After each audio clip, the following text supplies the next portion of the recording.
Po, good morning po sa ating lahat. Ngayon po, ang ating ituturo ngayon kung paano po palakasin ang electric fan. Yung dating electric fan mong malakas at biglang humina, ganito lang po ang iyong gawin.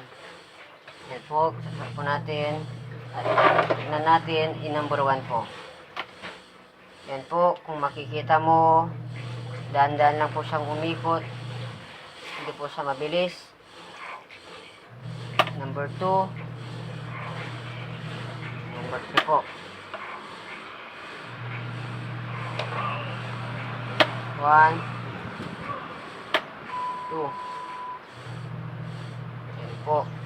Mahina po siya. 0. Yan po. Ngayon po, kung ganyan po ang inyong electric fan na dating malakas at biglang ito ay humina, ganito lang po ang ating gawin. Po, tanggalin po natin dito. Bunutin nyo lang po ito. Saka tanggalin ang ating tornilyo sa likod. Po. Ngayon po, ang ating tatanggalin dito ay ang kanyang kapasitor. Ngayon po, tanggalin po natin ang kanyang kapasitor.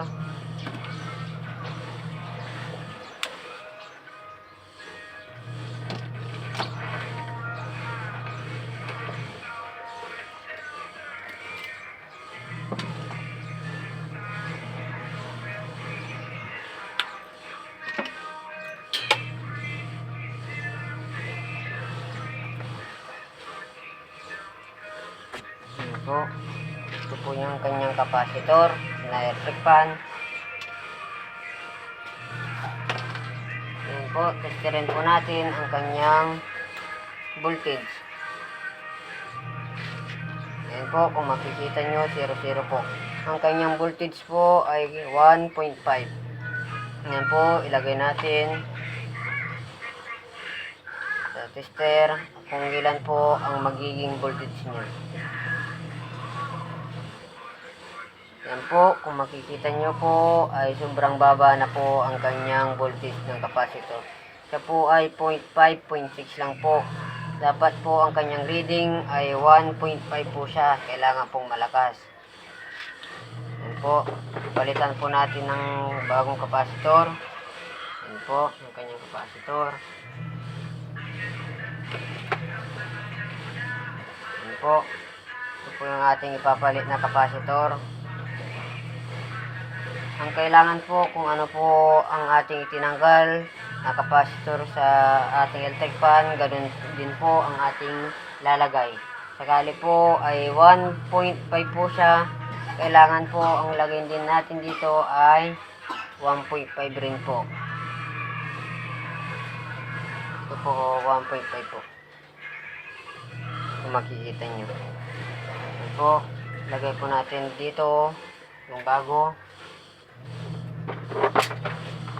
Ito po ay napaka-basic lang po na gawin to. Kung biglang huminto po, biglang humina yung electric fan nyo.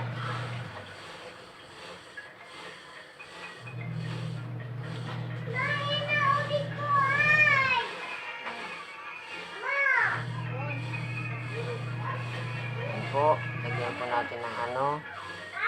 Ito po ang aking ginagamit sa capacitor.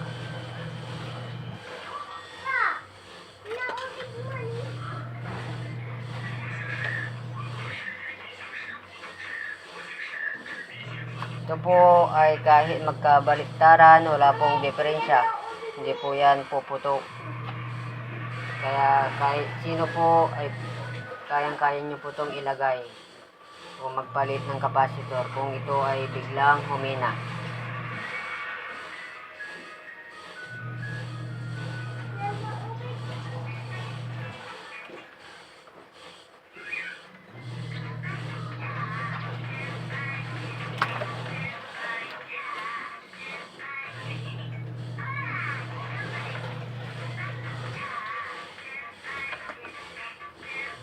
Po, huwag natin i-fix. Saka tingnan natin kung siya po ay lumakas o hindi po. Yan na po, saksak na po natin.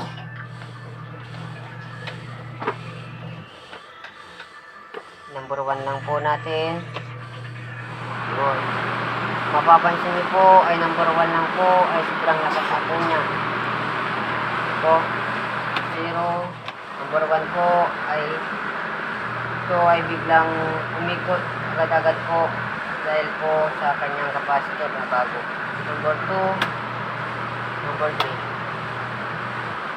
Number 1, 2, 3 po. 0. Po. Ano po ang inyong gawin kung ang electric pan nyo po ay ito ay biglang humina. Yan po ay i-fix na po natin ang kanyang capacitor.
Po, balik na po natin ang kanyang kaha sa likod, kanyang takip.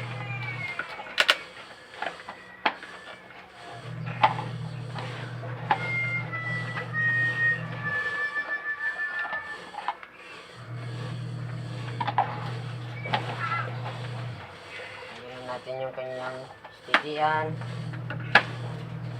Ilagay po natin ang kanyang tornilyo sa likod.